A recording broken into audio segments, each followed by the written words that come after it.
You know the Magna culture, right? Nobody works for me. You people work with me. I'm working for you.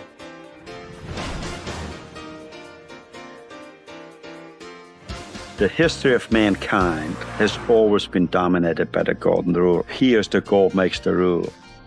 But I don't want to be dominated by anyone. If I feel that strong, I should not be able to dominate somebody either. Hey, Frank. Hi. How's it going? Going very well. We're having a very special show today. The Construction Life's on tour, so to speak. I'm in a particular factory, not quite open to the public yet. Soon. Still under construction. Still under construction, which was great. I walked in here and I smelled construction. It's very suitable to the podcast. Yeah, I liked it a lot. So thank you very much, Frank. You know, we're going to be talking to Frank Stronach here for the next probably 15, 20 hours, which will be fine.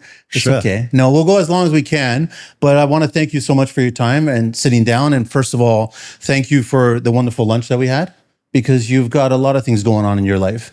So you dabble in a bunch of things that we'll discuss. You are what you eat. So it's very important what you eat. I 100% agree with you, right? So let me just share some information. Frank Stronach's here. We're talking about the www.economiccharter.ca. You can find them on social media, on IG and Facebook under the Canadian Economic Charter. Also, his YouTube channel is the official Frank Stronach. And the email is info@theeconomiccharter.ca. So, Frank, I know that we had actually a really interesting conversation because we've got a few spectators here. I usually run with an entourage. You run with an entourage as well. Okay. But we had a lot of great conversation going on over lunch, and I wanted to try to kind of keep it quiet because I like having the conversation more on the mic and recording, so then we can get tens of thousands of more people listening in on what's going on. But I wanted to, like, you're a relatively experienced individual. You've been in Canada for quite a bit of time. My first question to you, because we'll get into your history, but I just wanted to ask you, what is currently making Canada a great country today, July 14th? Canada's always been a great country, but today the economy doesn't work that well, so we have to be very careful that we don't lose the greatness. It's sinking to a certain extent, but have we lost it? Well, we're on the way of losing it unless we do things, right? When did you start seeing that things were changing? You've been around for 9 decades, right? Well, I've been here for 70 years, right? So I started my company about 65 years ago, right? So I've seen a lot, right? I mentioned you early on when I started my first company in Toronto, and DuPont and Dufferin. It was the size of the building was like a 3-car garage. I just put a sign up, tool and die, open for business. I didn't need any permits. I didn't need anything. And that was what, 1956? 1957. I arrived in 1954 with $200, and 3 years later, I had $5,000 saved up and rented a small building, bought a few used machines on a down payment, and out I went hustling. Where did you make the money? Where did you make the $5,000 to begin with over those Well, I years? worked as a tool and die maker, right, for 2 companies. And so I, especially the second company I worked for, I had a fairly good pay. And so I had $5,000 saved up in 1957. $5,000 in 1957, you could buy a house, or you could buy a small farm. I rented a building, like a 3-car garage building, and I went hustling. I went into factories, and I said, I'm very good in solving problems. If I can't solve them, they don't have to pay me. So obviously I solved some problems, because after 1 month I hired somebody. After 1 year, I had 10 people. After 2 years, 20. That quickly, huh? Was it difficult to find good employees back in the 50s? Well, in the 50s, there was a lot of skilled labor around then in Canada, right? Yeah, I mean, that's what they consider the golden age of Canada. That period of 1943, 44 to 1970, 71, 72. And that was obviously after World War II. And then things started changing, not just for Canada, but for other nations as well. Well, because you mentioned the golden age for Canada, so sometimes we got to say, gee, how come things were better then, right? Because when we realize technology really advanced, right? Technology should be good for people, but it seems the more technology we created, the further living standards went down. So there's something not quite right. So when you started Magna and you started building that culture, because I don't consider it more of a factory or just a place of employment, it was a culture that you were building, right? Well, it was a thing here, but that did not come overnight, right? Like, let me say, it's maybe difficult to understand for people that a man could create a company with 180,000 employees, right? But it's life is really a question of fate and circumstances. Being at the right place at the right time with the right ingredients. What do I mean by that? So I had that small building, right? After 2 years, I had 20 people. And then you go to different stages in life, right? I noticed my foreman, his name was Herman. He was from Germany. I always called him Herman the German. So he was a little different lately. So then I said, Herman, what's the matter with you lately? Well, he said, Frank, I'm thinking of starting my own business. So I said, yeah, I can sympathize with that. I said, let's talk tomorrow. Maybe we find a better answer. So that evening I was talking to myself and I said to myself, if that foreman's got to leave me, that would stifle my growth. No good for me. The second reason was, if that foreman's got to leave me, I got to do all the work myself. I liked it even less. The third reason was, if I hire a new foreman and I don't show him how business is run, I still got to do all the work. And if I show him how business is run, after 1 or 2 years, he would leave and that's all over again. Actually, and you were thinking about that back in the late 50s, early 60s. Yeah, so the next day I went to him and I said, Herman, why don't we start a new factory together? I said, I would own 2/3, you own 1/3. And so he looked at me and he said, do you mean it? I said, yes. We went right away to a lawyer and we signed up an agreement. And a few months later, the factory was up and the guy worked like crazy. He was so proud that was his factory. Like he put a huge amount of effort in and things were just great. And how long did Herman hang out with you and work with you? Well, Herman actually, I think he worked for about 30 years. He died when he was relative young, right? But his sons worked for many years. But anyway, so when I had that factory going with him, I done a similar deal with every year for the next 5 years, a similar deal than what I did with Herman, right? So give him some ownership. And then, so after 5 years, I had a huge cash flow, I think about $1 billion or thereabouts, and just doing great. Were the employees surprised that you were looking at building growth this way? Because this wasn't the norm when you're establishing businesses. No, this was not the norm, but it's simple, right? Basically, so look, that was the first stage that call it the foreman had ownership, right? And the employees at that time did not have ownership, right? So when I had that, so I had 6 factories, right? Because I done 1 factory and then plus 5 more, where I used a similar structure. So then I kind of thought, gee, if I gonna get the employees involved too, maybe the employees would make more, I would make more, everybody would make more. So I took the private company public, and a few years later I put in an economic charter, right? So that would have been the mid-60s, or how far back are we talking about? That would be about maybe 1966, thereabouts. You came up with the charter, the idea, and we'll get into the seven principles. The charter, well, I came up with it. So basically, I came up with the charter where I say, look, the shareholders get 20% of the profits in the form of a dividend. The workers get 10% of the profits over and above the wages. Mm-hmm. Management gets 6%, and 7% went for research and 2% for charity, right? And 55% were reinvested in tax. And it's worked. And it's turned Magna into 180,000 employees, It 40 billion a year. It worked incredible, you know.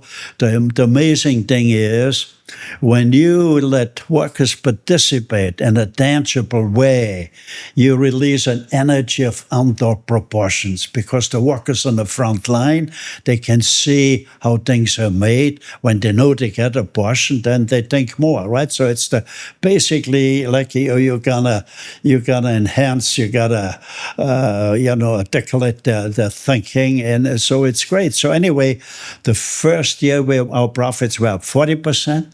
The second year our profits were up 100%. The third year our profits were up 200%. So it was incredible.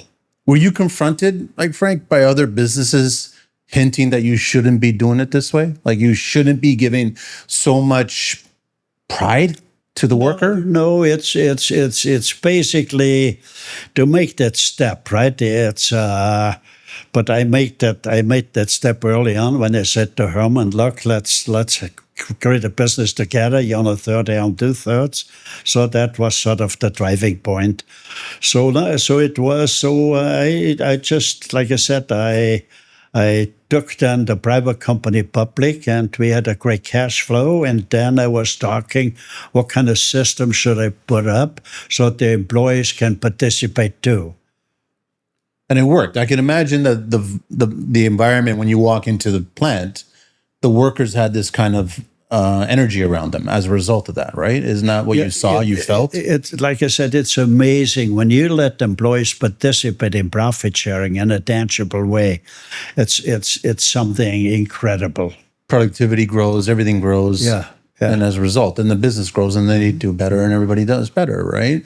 I wanted to kind of go backtrack a little bit. When you arrived in Canada, Canada was one of your choices that you were going to come to and build, right? What other nations were you considering?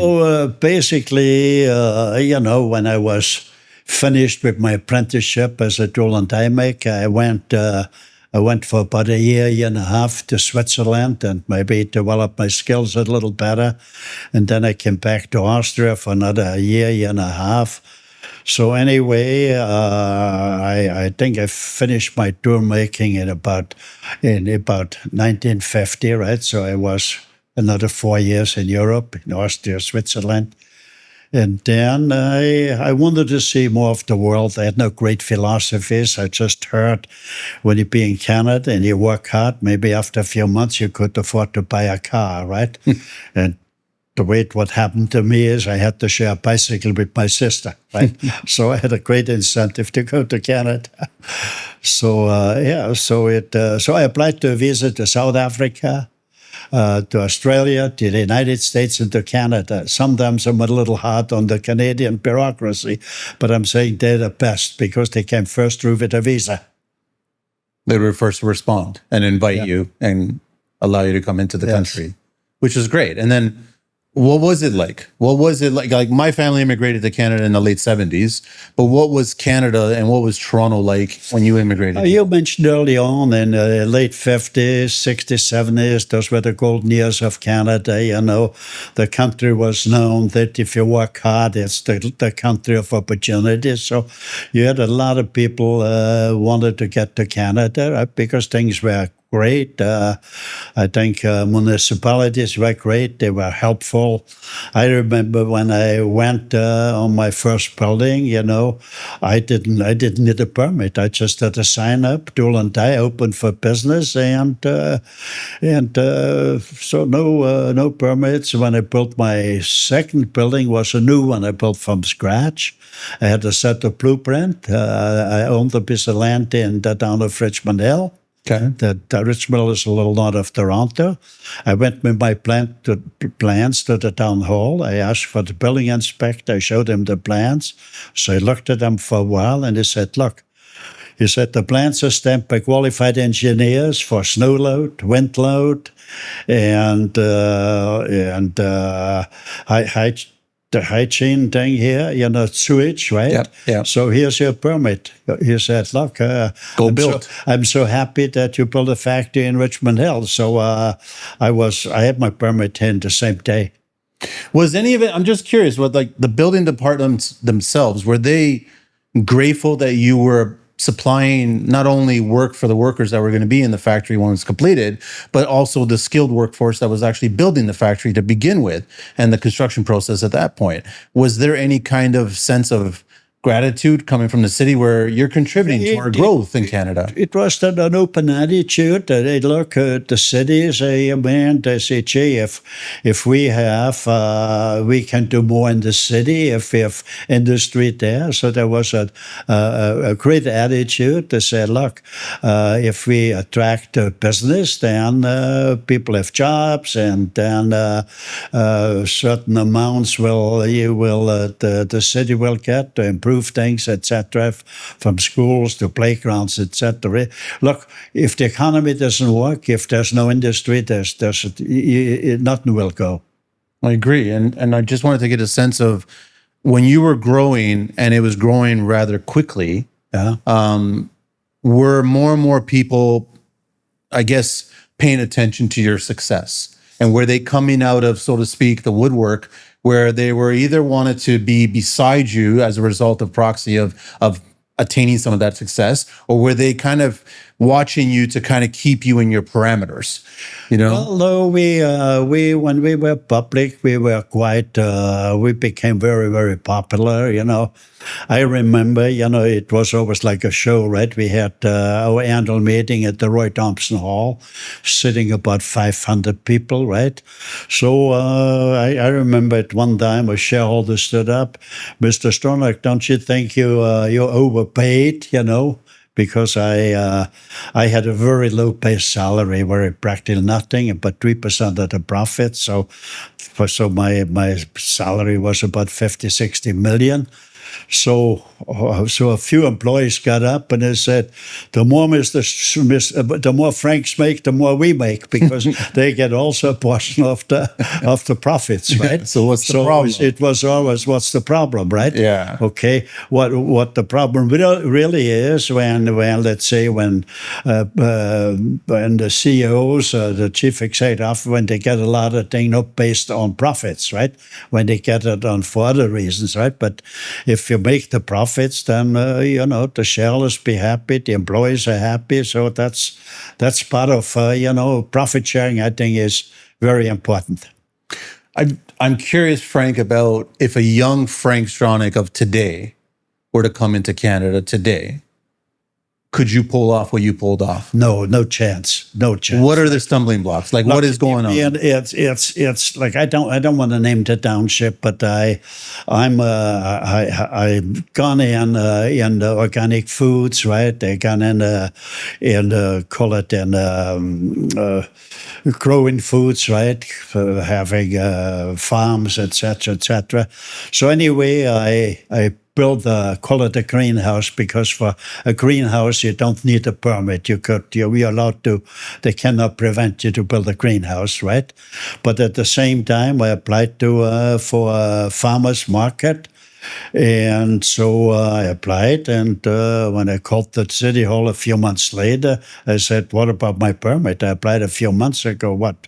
Well, your permit did not apply to our bylaws. I said, well, what do you mean by that? Well, our bylaws read that the farmer's market can only have 3,000 square foot, but you applied for 5,000 square foot. So, so I said, why didn't you call me earlier? Well, it said you applied for it, so why don't you ask, right? So here I'm asking, right? But I'm still waiting for the permit. And there's the bureaucracy 3 years there, ago. right? There's the reason why things are delayed, and that's why it's difficult for somebody. Yeah, but it's should the bureaucrats say you would like when I remember the bureaucrats when I built my first factory, the bureaucrats were very helpful. They were so delighted when we built the So what factory. happened to that? What happened to those bureaucrats that were helpful in the beginning? Did they not like someone excelling too much? No, they were very happy. There was not much. They all realized, in the city, look, we can attract business. When we attract business, then there's work and maybe higher pay and higher, and then there's contributions from the business to the playgrounds, to soccer fields, baseball fields, etc., etc., etc. Community. A community. Yeah. Building a community all around, right? Okay. I mean, I want you to get into the Charter of Rights. Like, I think it's really important. When I first heard about it through Rosemary and Royal Doors there, and that's how we kind of met and everything like that. And when I first read it, it made so much sense. And my first thought after I read it for the first time was to share it with other tradespeople.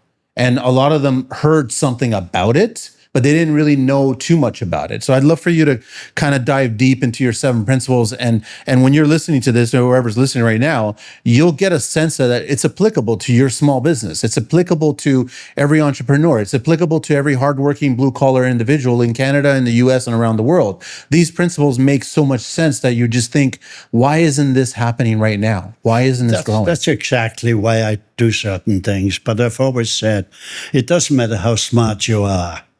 When the stars are not aligned, things won't work. And I've been very much blessed with a good mind and good health.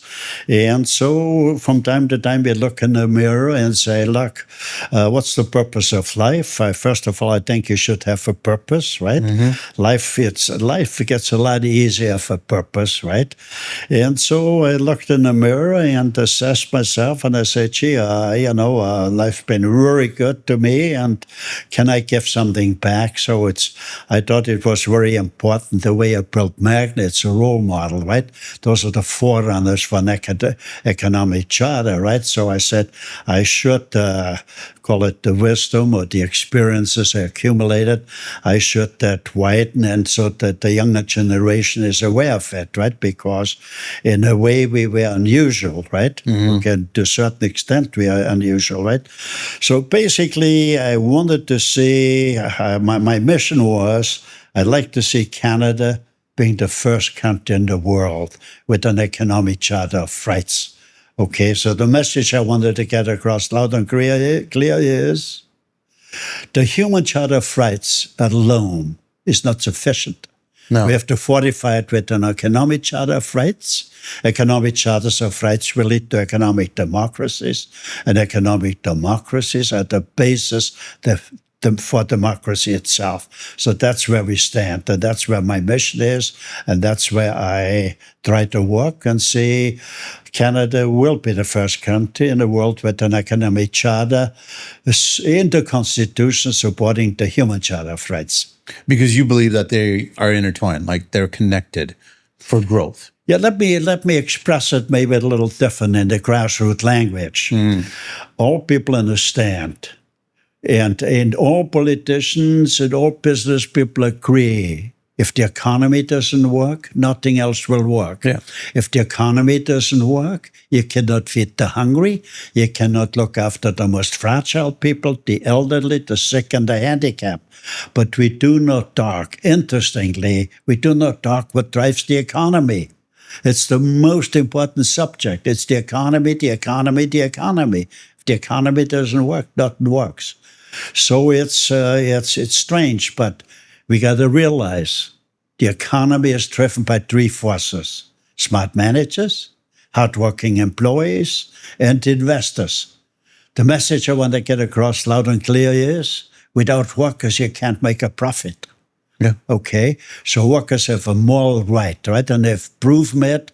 When workers participate, they get a portion. All of a sudden, you get happy employees. There's no discrimination. There's no people are happy, right? Because the greatest worries what people have is if they be short on money, that they can buy food and so on. It's very, very stressful, right? So it's understandable. So it's the economy is the most important thing. Do you take it upon yourself, Frank, to go visit other plants that are not yours? Like, not necessarily competition, but just other systems that are in play? No, so but yes, I've been many times in other plants, especially in car plants, right? But it's strange, right? I mean, if we would call it some of the basic rules and principles in government, right? We would, I think we could turn things around, and we would have more smaller factories going up. I mean, we had a lot of, like you said, in the golden years, in the 50s, 60s, there's a lot of small, the economy really flourished. The entrepreneurs were there. They were coming, they had an idea, They wanted to grow that idea. You weren't the only one at the time that was doing that. It was the golden years, right? And I'm saying small business was always the backbone of Canada, basically of every country. It still is, but it's not being told to the public. It's not. It's being hindered. Yes. That's more, being adult that would be thing. It's being hindered. We put so much red tape on small business that they can't move, right? So we gotta, so basically, I think the future of Canada is in the hands of small business. We got to remind small business, whether they know it or not. It's their responsibility. It's in their hands. But they should know, right? We got to remind them, and basically we gotta wake small business up, because I say to small business, look, you got kids, don't you like them? Unless we do some, look how much. Look, what's rising in Canada is the debt. Then the imports and the bureaucracy. It's like a freight train going down the hill with no brakes on. That's the only thing what's rising. It's funny, Frank, though. Everyone understands that the debt is continuously rising, but it's almost in fear of people don't want to talk about it. It's like out of sight, out of mind. And that's a big problem. Somehow the public thinks, well, the governments will help us, right?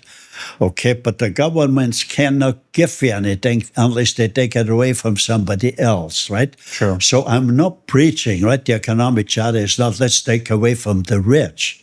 I'm preaching we must let workers participate in making the economic pie. And if they participate, everybody will get a bigger slice. That's the whole idea. The idea is to make capitalists out of the workers, right? That's the real idea. Well, that's the real reason why they got into it to begin with. Well, I think there's more to it, right? The great danger, what I see is there's two economic cultures rising. One is the communistic one, as practiced by Russia and China. We got to realize there are 10% of the population are the military. Another 10% of the population is the super bureaucrats. So the 20% tell the 80%, look, don't cross the line, otherwise there's a problem, right? So, yes, workers maybe have better foods there, or more foods, or better housing, but the freedom is infringed, right? And people gave their lives for freedom. Everybody wanted to come to America and to Canada because those were the lands of freedom, right? But 100 or 150 years ago, you still had a lot of kingdoms in Europe all over, and they wanted to get away from that, right? They wanted to where freedom is. So we got to make sure that we preserve that, right? But I'm saying we should not destroy the capitalistic system. We must harness it. We should leave it. It should take care of itself. So I'm saying companies below 300 employees could practice any system they want to, right? But providing there's workplace safety, providing there's environment safety, and there's ethics, right? Otherwise, let the entrepreneurs find ways that they can grow. The plain fact is, if entrepreneurs start something and they do not look after the better employees and give them a better pay, and the pay could be, let's say, a bonus, or it could be maybe a portion of the profits, or it could even be equity. Let the entrepreneurs decide that. Let them figure that out, right? So basically, we want to free small business, free the entrepreneurs, free, they should not be regulated by the government regulators, and small enterprise below 300 employees should not be a business tax, because let them get off the ground. They want to grow. Growing means hiring employees. But look how times have changed, where, we're sitting in a building that you recently started and nearing completion, and it was a cost of almost $2 million just for development fees. Before a shovel hit the ground, before a worker arrived on site, you were spending almost $2 million on development fees. So the building development fees, and it's connected. It's connected to the rising debt. You have municipalities that have mismanaged their duties and have relied now heavily on construction to feed their mismanagement. And that's contributed to the debt. The reason that I brought up you visiting another person's manufacturing plant is I'm that kind of construction worker, like many people that are in construction. When we see a construction site, we have to stop and take a look. We have to peer inside that little cut hole in the plywood and take a peek because we're interested in what's going on there. And what I've noticed, and I would say in the last 10, 12 years, which is directly connected to the current government, is there's a weight on these workers' shoulders that I see that I've never seen before. And I've shared this before with other people that I've spoken to, where my dad was a mason and I saw photographs of him on job sites and they're having lunch breaks and they're smiling and they're all happy because there's a brotherhood, there's a sisterhood there on site. They're in the dirt, they're working, their hands are filthy of mortar and they're on scaffolding and they know they're working in the blistering heat, the cold, and yet they still smile to enjoy the moment. And I don't see that smile in the current worker right now. I see a weight on their face. There's too much bureaucracy. So, let's go back in the golden years. So let's go back in the 70s, 80s, 90s. Look, I built 3 or 4 factories a month someplace, right? In those days, I could build a factory here maybe in 3 or 4 months, right? You mean the construction was that so great? It was, they were so successful. They regulated themselves practically and they were mobilized. And now the same thing would take 2 or 3 years, right? If there's a small change, if you want to change the toilet and move it maybe a little further away, you might have to wait maybe 3 or 4 months, right? Yeah. So that's the dilemma. We have the bureaucracy made it so difficult for call it, the contractors and the working people laying the bricks or doing just from the laborers to the concrete, carpenters to the plumbers to everybody. So it's frustrating. Yes. They want to work, and there's more people which will stop them from working. That's the sad part about it. Which anybody that's in this construction industry or they contribute to some sort of hands-on business that they've grown, their purpose is to start and complete. They don't want to be stopped. They don't want to be slowed down. They want to complete. They need to complete their project, to complete the task. And I'm seeing this country stopping a lot of people from completion. Yeah. But you see, when I look back, a lot of the immigrants, they had a tough life when they came.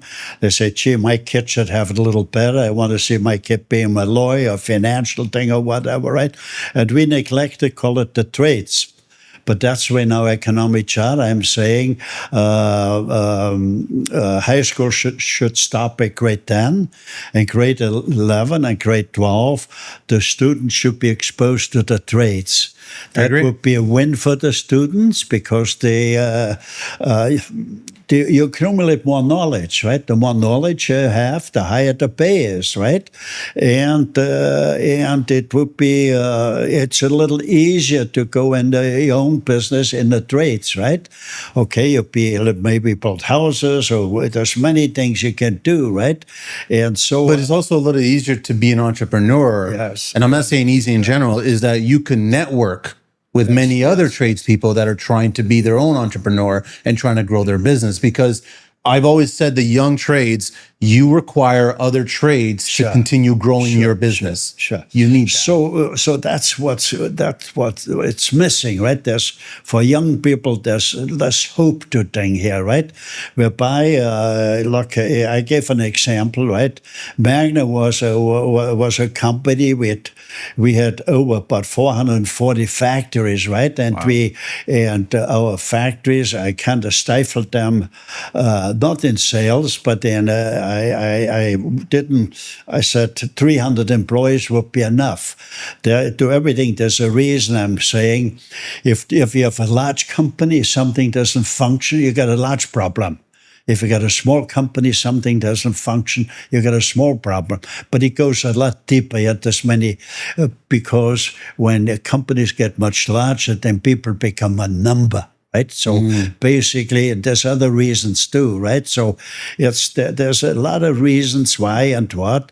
So, but the key is there is less diversity now for young people, right?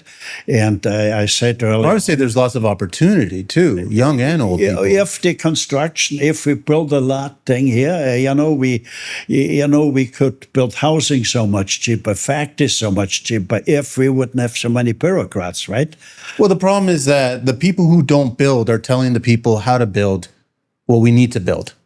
Yes. And I rather listen to somebody who's built before and get their thoughts on how to build. Exactly. But so you have too many people stopping people which want to build things, huh? And that's the frustrating part, right?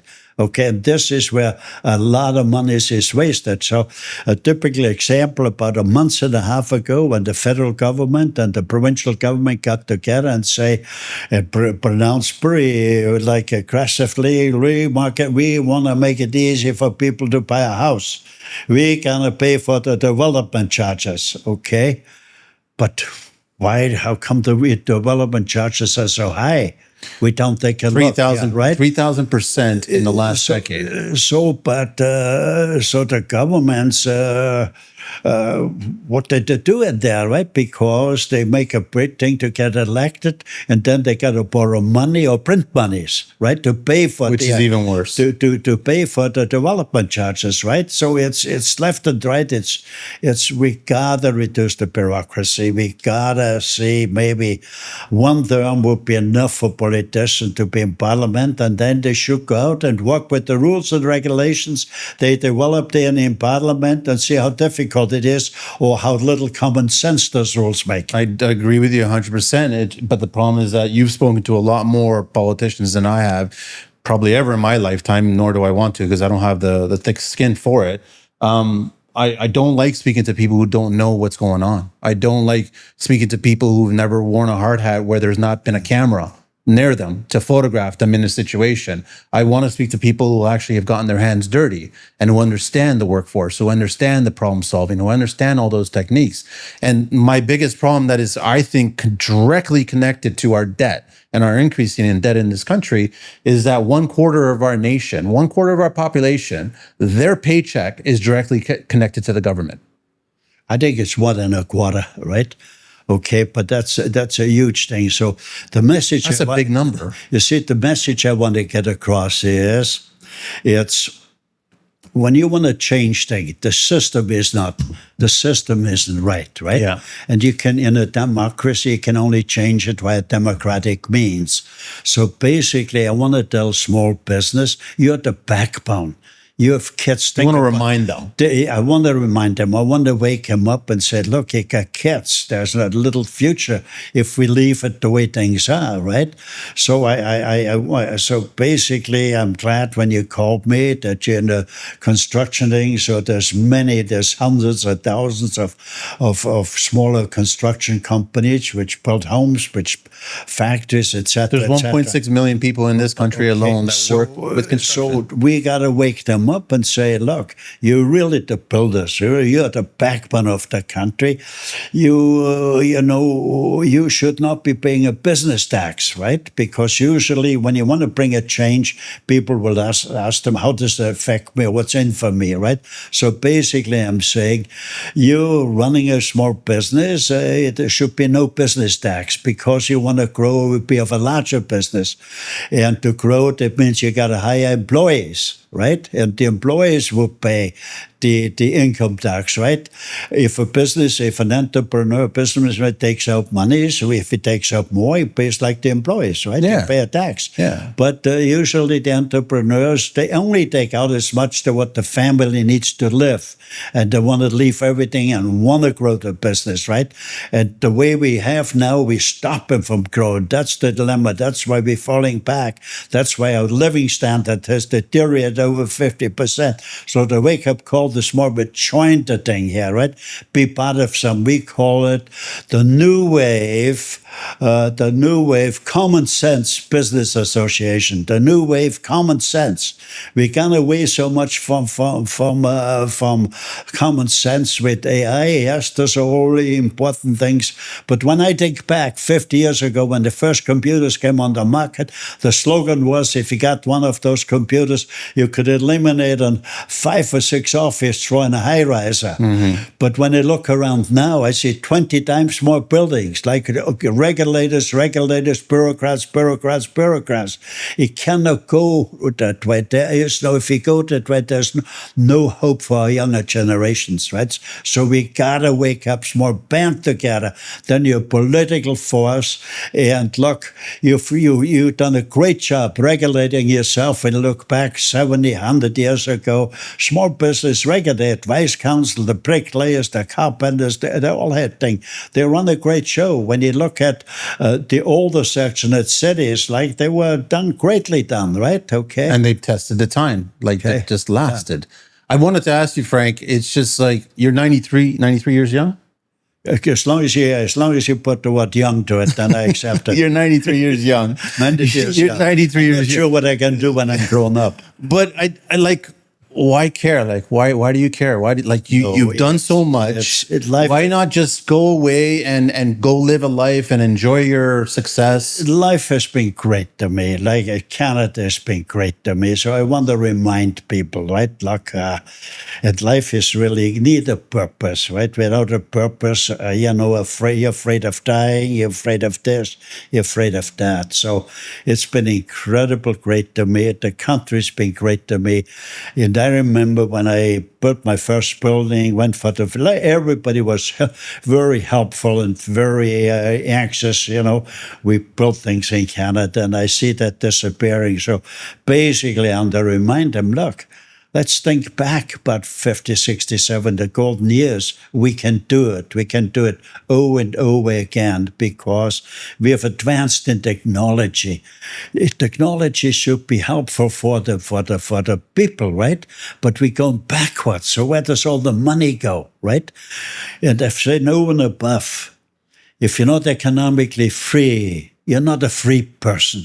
What do I mean that by being economically free?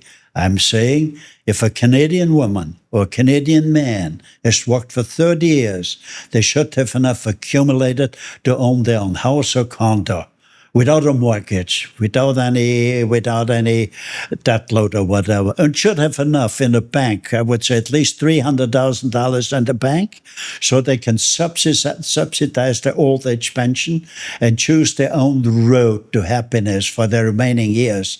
That's the minimum. And how come we should have that? Like 2/3 of Canadians should be economically free. They get up in the morning, they work hard, they want to live in dignity, they want to help the family. But the bureaucracy, the way the system is, they take everything away from them. No incentives.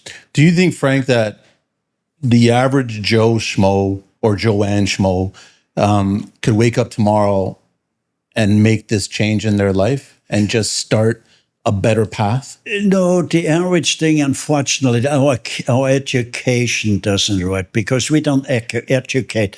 Look, it's great to be free. It's not that difficult to have a business, right? We gotta look, we cannot have professors teaching about the economy if they still have payments on a car. Right? Okay. How can a student earn $1 billion? Right? But look, there's many good professors too. I shouldn't downgrade, but there's a certain reality that sometimes you got to point out. The education of hard knocks, right? So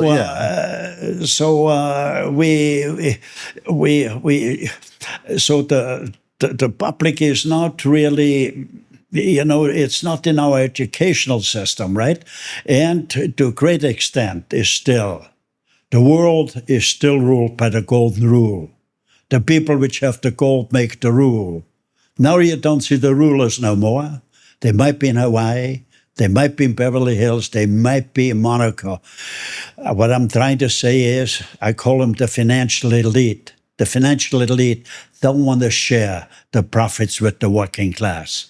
So that's the big dilemma. So I'm saying we need a revolution, not a destructive revolution, a revolution of the mind. It's got to be civilized. When we say, economic revolution. Yes, an economic. When we say we got too many bureaucrats, it's not the fault of the bureaucrats to a great extent. every one of us has a little fault. We should have shown more interest in the politics, where and how we elect people, etc., etc. But it's got to be you cannot fix things with a chainsaw, right? So basically I'm saying, yes, the 60% of the bureaucrats we should lay off, but let's give them let's say a 5-year deal, right? With a little percentage less per year, right, on the wages, and if they find a job in a private sector, they get a bonus. So we could do it, right? Because Canada let small business manage its own thing, right? We wouldn't need that, but since they're there, let's pay them for them. But it'd be a lot cheaper because it'd be so much cheaper because that large group prevents the people which want to make something, build something, that they can't do it. They've done it before. Okay, History has they've done taught it us. before. They can't do it. Right? Yeah. They've done it before in dignity. They had their own trade councils. They had, they done a great job. So they don't get guidance from bureaucrats and regulators, right? So they can't do it themselves. Let's give them the freedom. Are you, Frank, because I mean, you are part of the elite, right? So are you being told by the elites, please be quiet, don't speak this way? Well, I feel sometimes, because just imagine now, right? We have 180,000 employees. 1/3 of them are women. We have over 60,000 women employed, right? So every time we went to work every day, I always said, what do I have to do that people respect me? So we put in hotlines, right? Hotlines where workers, woman or man, could explain if something isn't right without giving their name. Just pointing out There's an such issue. is wrong. Yeah. And we had investigators, highly trained police officers, because the main thing was always, we got to make sure the workers are happy. The success of Magna was based on 2 principles: the profit sharing and the hotlines, where we made sure, where we weeded out any wrongdoing, in the company. Yes, it took a while, but we were on the right track. Our workers were happy. And if you got happy employees, that's amazing what you can do. Frank, can you walk me through what's a day like for you these days? A daylight. What time do you wake up in the morning? I wake up, about 6-ish I wake up, right? And What time did you wake up back when you first started in building the first factory? the first factory, well, they were early, right? 5-ish, right? When they built the thing here. You got to figure when I started out, right? There were times when I was hungry not because I wanted to lose weight. I had no money to buy food. Yeah. So when I started, about the first 5 years, I worked 12 hours every day, 7 days a week. After 5 years, I had money in the bank. I had not had to worry anymore that I would ever go hungry. So then I said, Frank, wake up.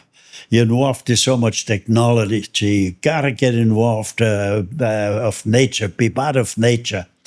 So I looked and I zeroed in. Maybe the closest to nature would be if I would buy a horse. Okay, so I bought a horse. I looked in the papers, riding horses for sale. I went to the first farm, bought the first horses. You didn't know anything about horses at the time? No, nothing. But I started to jump already in the afternoon. But I became intrigued by horses, and then the more I got into it, the more I was fascinated. I'm saying, here the horses have rendered the most service to mankind. They plowed the fields. They've done so many things willfully, right? Helpfully, right? And we're not treating the horses great, right? So we got to do something, right? Because your best friend, right? The horse has done the most, right? So I built a gigantic bronze sculpture, right? It's 110 feet tall and 300 feet. I spent about $80 million to build it. Okay, so basically, I want to do as the Jewish people go to the Wailing Wall and they give their prayers there. The Muslims, they flock to Mecca. I think the Catholics to Rome. I wanted to have somewhere the horse lovers would flock to Golf Park in Miami, right? So I like to see it on the outskirts of every big city. I like to see a horseback, so city cats could see a live horse or see a mama horse with a baby horse, right? That's what I would like to see because, look, you got to recognize when you have friends. You cannot desert your friends, right? And really, the horses were man's best friend, the greatest friends. And looking down the road, we might need him back again because right now, the United States alone is utilizing about 120 million tons of grain to make ethanol. So basically, I'm saying with 120 million tons of grain, we could feed 120 million horses. Would have natural compost, right? Everything would be organic. We would have no carbon monoxide, and we might maybe 100 years down the road, we might have to go back on horses and rely on them. So let's be nice to them. I wouldn't be surprised at all. But so today you get an extra hour's sleep.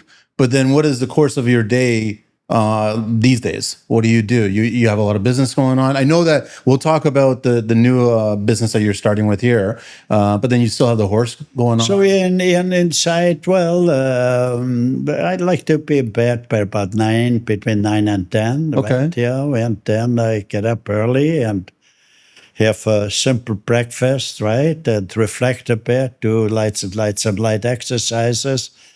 And count my blessings and say, what can I do? Can I do something which is better for people, right? And so that keeps me happy, and that lets me have my common sense, right? That I say, gee, I think I'm good for and when the final judgment day ever comes, I know I can stand there and say, look, I have never done anything wrong.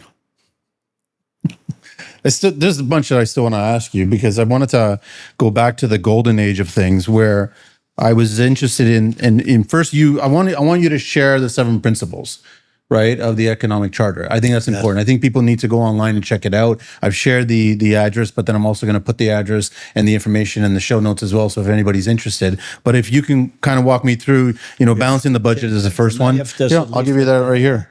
Okay, I'd be happy to walk you through. Because I think everybody needs to hear this and they need to check it out. I think it's important that they understand where you're coming from and how important this is. Yes. You see, the message is I would like to hear that small business, that they hear the message, right? And that they would. So basically, we have a program. First of all, I'm saying we have to wake up small business, that they band together. Then they could tell the politicians, look, we want to have an economic charter of rights. We believe in that, right? And so the 7 principles are basically, they have very little to do with politics. They're basically just simple economic principles. Let's take a look at number 1. Number 1 says a government should not have debt. Yep. Okay, they should have balanced budgets. When you take, let's say, just take a family, take the housewife, if she spends more than what the husband brings in, then they wind up in a poorhouse. Yep.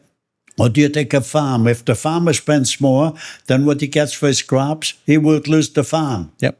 Take a small business, a man or woman, run by a man or woman, if they can only spend the profits they make. If they don't make profits so well, they lose the business, huh? And if we too many rules, what we have now, it's more and more difficult to make a profit. So the small business are severely hit, right? So that's number 1.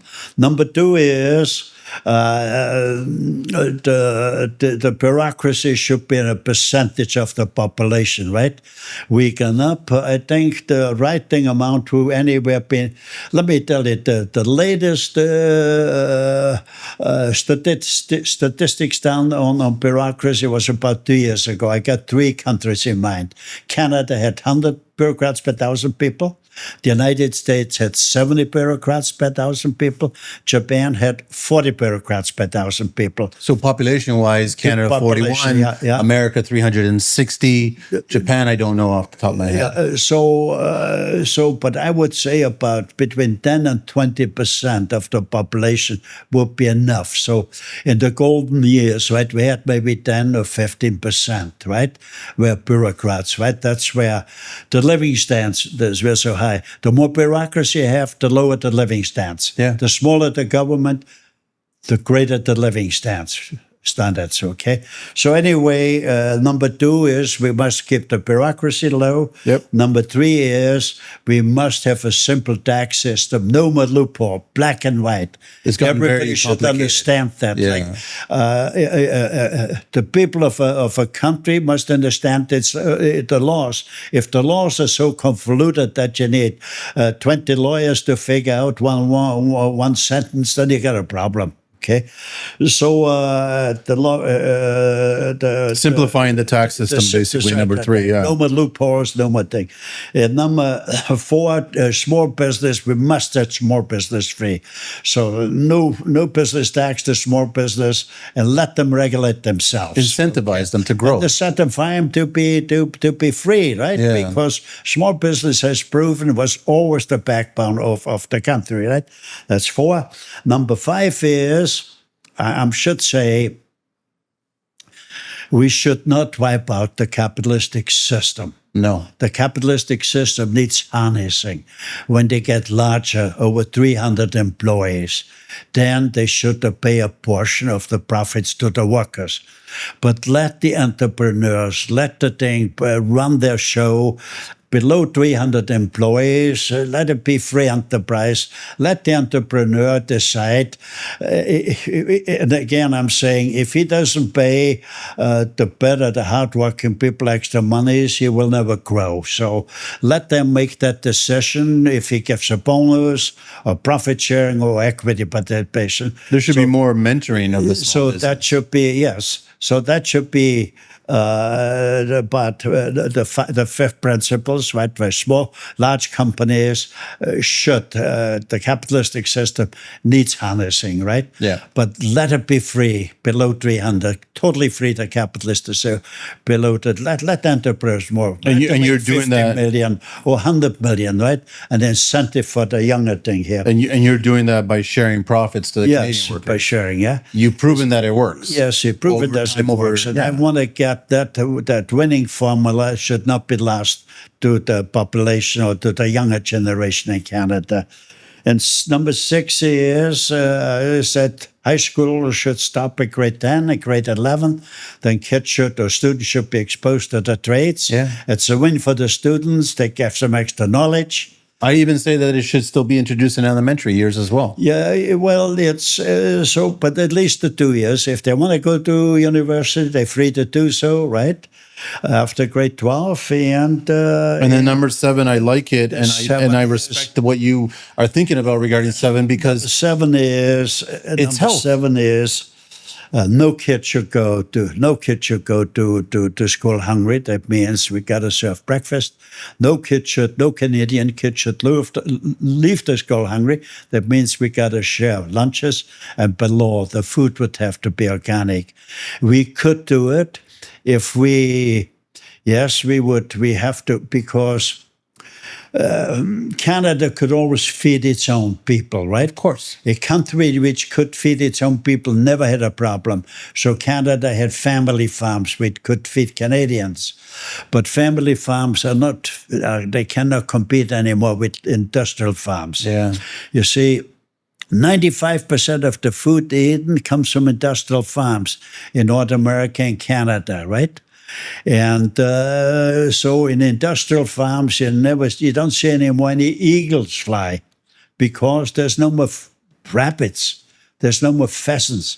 We spray so much fungicide, we kill everything, right? Yeah, and we consume it. So we consume that. That's why a lot of people are sick. So basically we're saying, let's make sure our kids grow up healthy. The younger generation because family farmers are practically on welfare.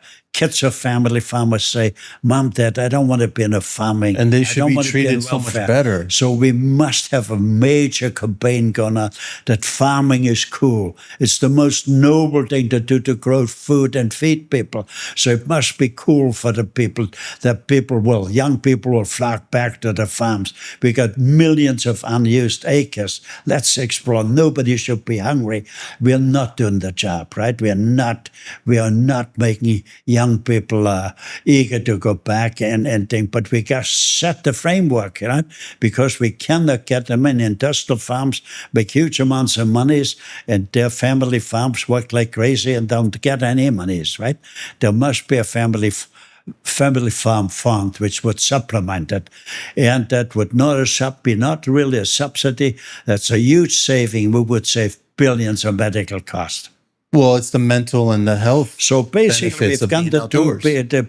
the 7 principles.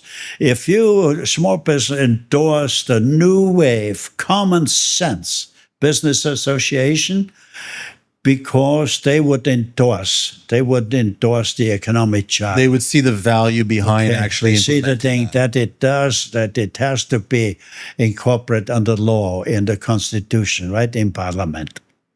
So it's not really a test, Frank, but how old is Canada? I had to look this up.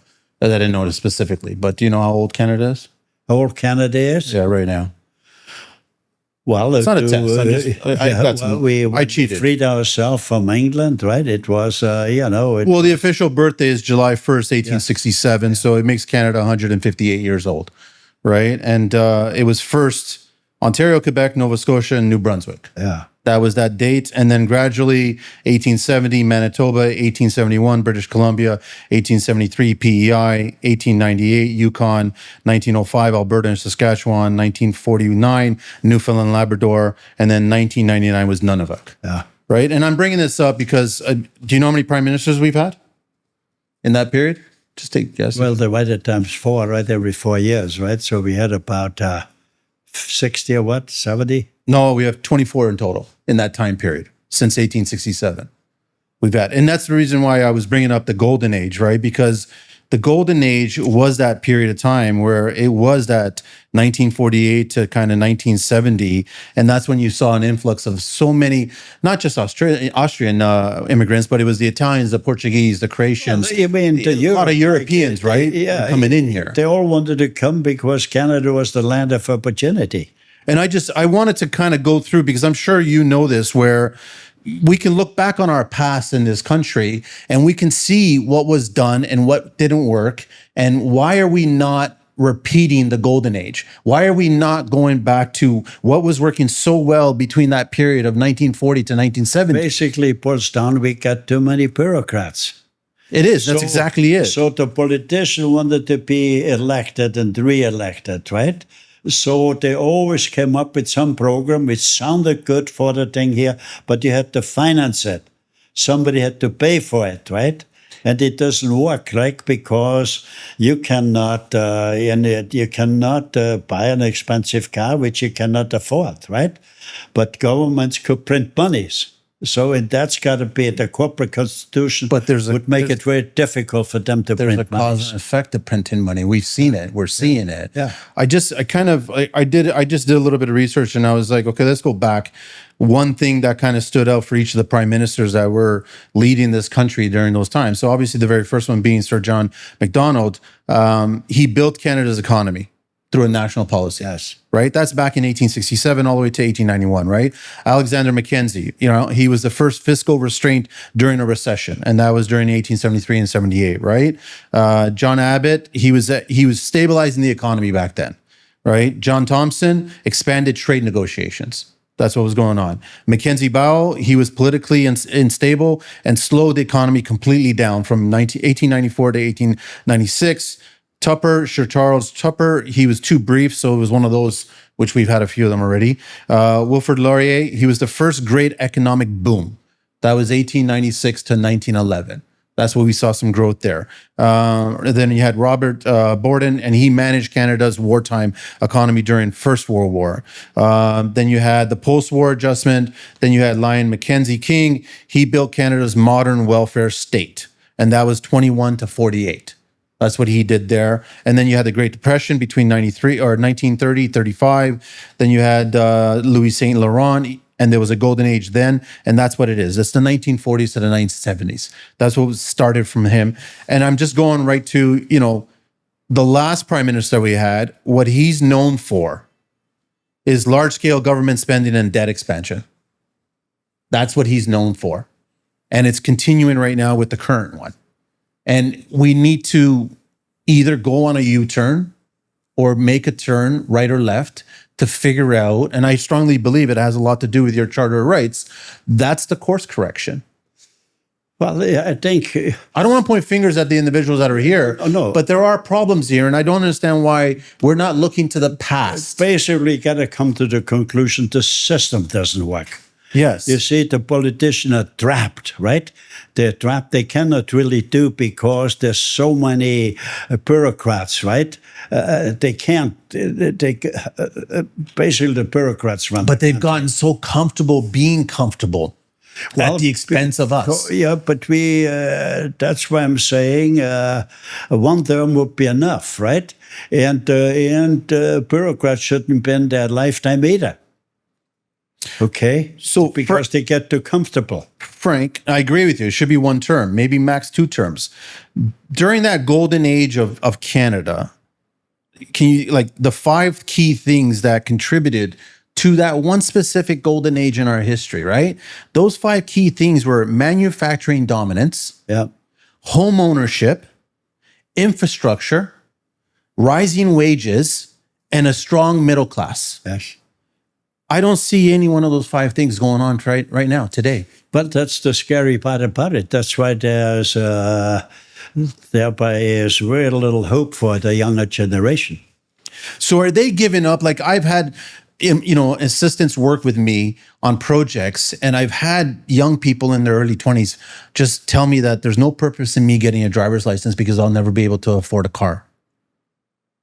And I couldn't wait until I turned 16 to get my driver's license so I can steal my dad's car, and go for a drive. So I don't understand why this current generation looks at it like cars are too expensive to own, so then there's no purpose in me having a driver's license.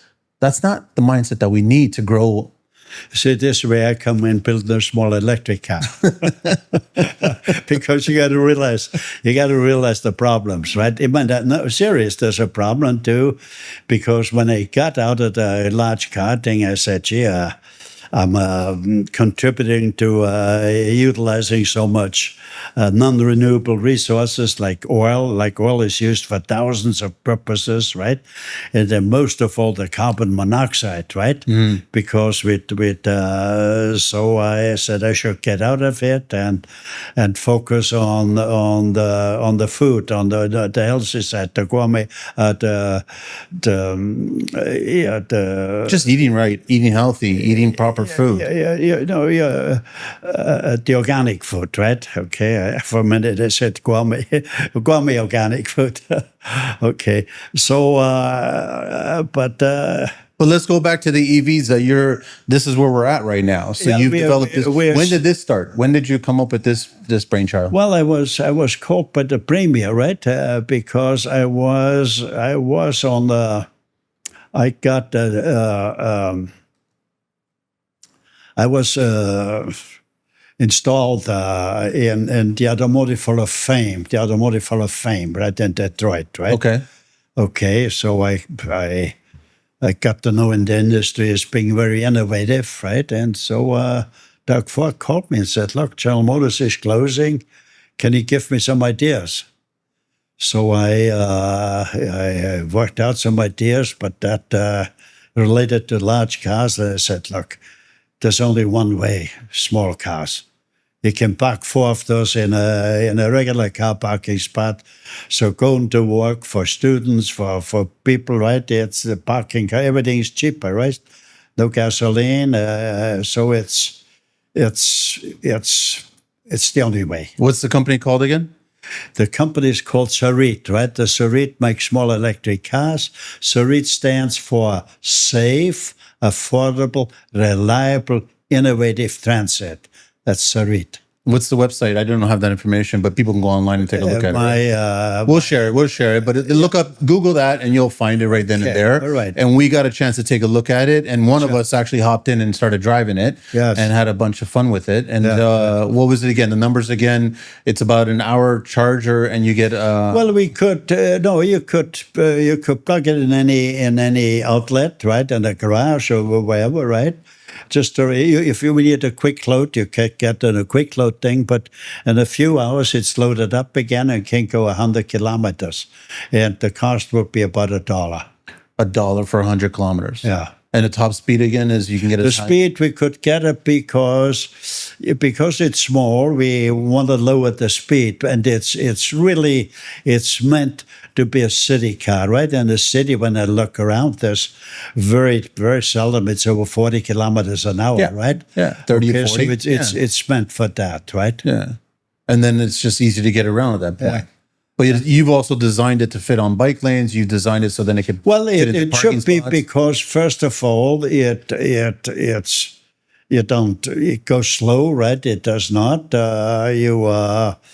It does not take more space, right? As a bike, it's 3 feet, right? It's 7 feet, right?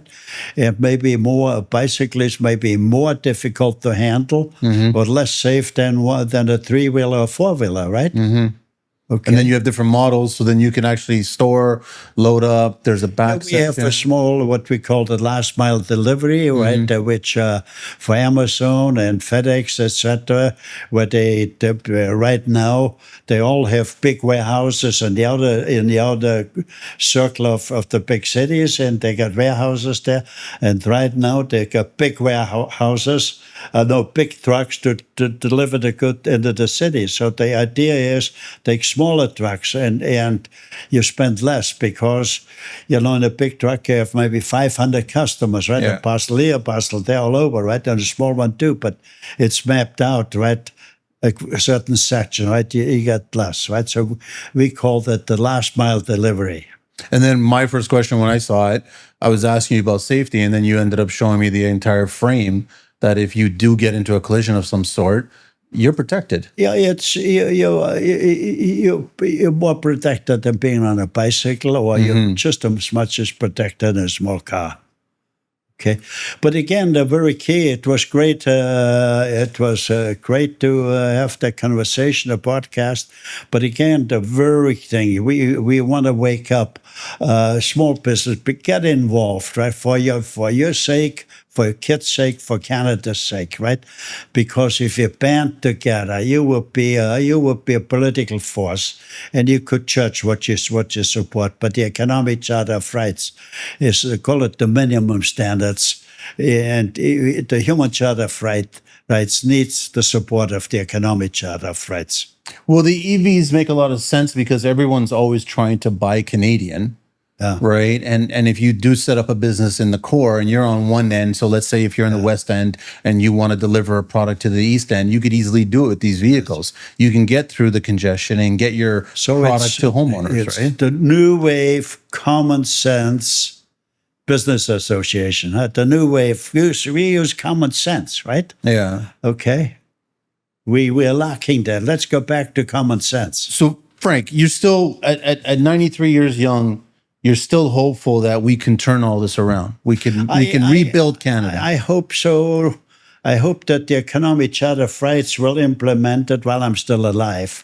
But I know I opened the door. You can never close the door. It will come. But you need the help of... Yeah, see, but it's people will realize, look, we got up in technology and our living standards go down. Who's making all the monies? A few, and the many are not. Yeah. So that's not, look, I think most people had a sense of fairness. The divide between the rich and the working class just gets bigger and bigger. And again, I'm not preaching take away from the rich. Let the working people participate, making the economic pie, and everybody will get a bigger slice. I agree. We should do that. It's a simple message, right? I mean, it's the core of the economic charter. Let workers participate. When they participate, their brain explodes. Their brain gets like, it's amazing what they can do, huh? When you let workers participate, it's a huge, it's like a huge resource. It's like a huge avalanche of ideas come out, huh? Do you see, like, Frank, when you look at, obviously in the last little while, lots of manufacturing has left Canada and they've gone down south or they've gone elsewhere just for their bottom line, their profitability. Does it bother you? Like, I'm sure that you're not leaving Canada, but other manufacturers have left Canada. The system has to be changing. The politicians are trapped in the system. We got to say we changed, the bureaucrats practically control the system. We got to limit that, huh? And it's got to say, look, when the new wave, common sense, when let's say 1 million of them get elected, they would say, look, the bureaucrats hinder us, right? We cannot work. In order to make Canada great, we got to be set free. It's interesting that the bureaucrats are in the hundreds and the working class are in the millions. Well, the bureaucrats are they are well over 1 million. We're close to thing here, but the small business, the thing with their family would be a big voting power. Yeah.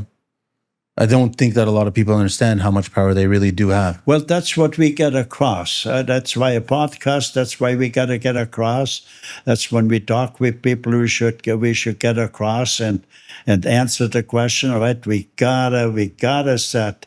But it's hard not to be that person in Canada looking at surviving instead of thriving. Right now, a lot of people in Canada are surviving. Yeah, they're surviving. Yeah, I mean, we got to go back with that drive and where to get economically free. We can do it, right? We could become economically free. I think we're getting close to wrapping it up. Any other thoughts you guys want to share before? I think I've touched upon everything that I wanted to really touch upon. Is there anything else that you wanted to discuss? No, I think we touched pretty well. Quite a bit. Anything else? I think that was good. Okay, so Frank, we'll go out. I'll thank you, and then let me share the information again. I'll have that. Oh, there we go. Okay, Frank, I really appreciate you and your time, and I know you're a busy individual and the knowledge. It's interesting reading this, huh? Okay. This is what you were sharing before, right? Yes. Do you want me to read this on the show? Okay, the Canadian parliamentary system is totally obsolete. I agree. Is this a test? Is this a test? Yes.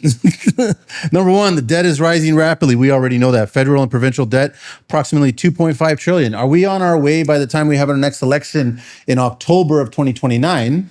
Are we going to hit 3 trillion? I think easily. Easily, right? Which makes people very nervous because in the 2015, we were at 600 billion. So in 15 years, we would have... But what's rising is the debt. It's the interest payments. So you actually share here $120 million. So 100% irresponsibility there, right? To leave the younger generation, which is what you're so concerned about. Bureaucracy has risen more than 500% in the last 50 years. And the time that you've been in Canada, it's risen 500%. The imports are rising. You see hardly any products that are made in Canada. Yeah, everyone goes and I challenge you, go order something on Amazon and it's not Canadian made. That's the unfortunate thing. And it can be, it should be. Food bank lines. We know this. We know this.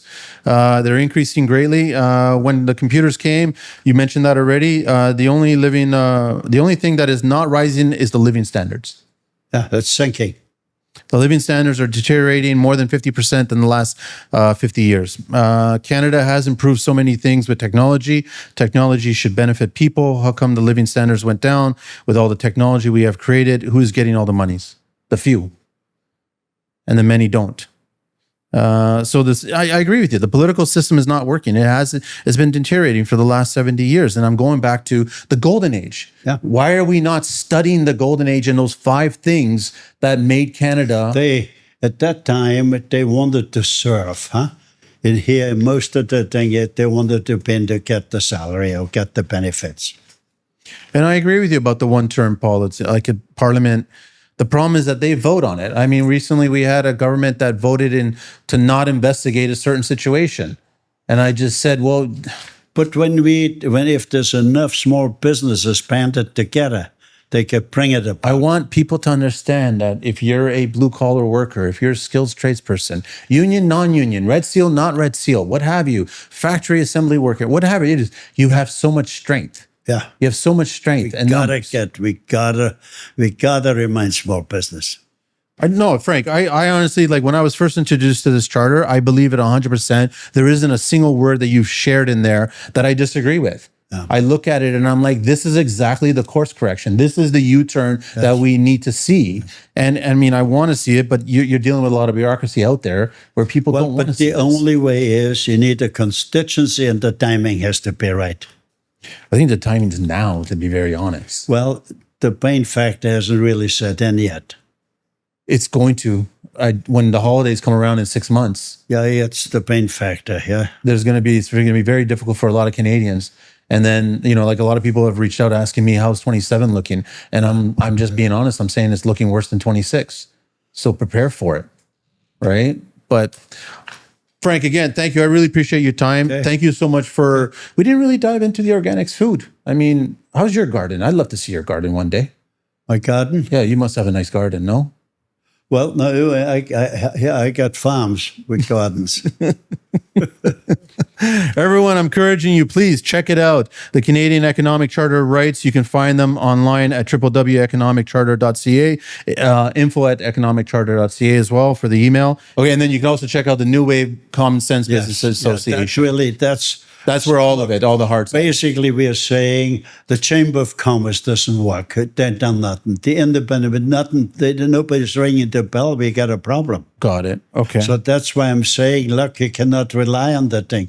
It needs a new way for common sense. Got it. Okay, I got it. So that's what it needs. But if you want to connect with them, you can also reach them on social media under @Canadian Economic Charter, @Canadian Economic Charter. Also, his YouTube channel is Official Frank Stronach.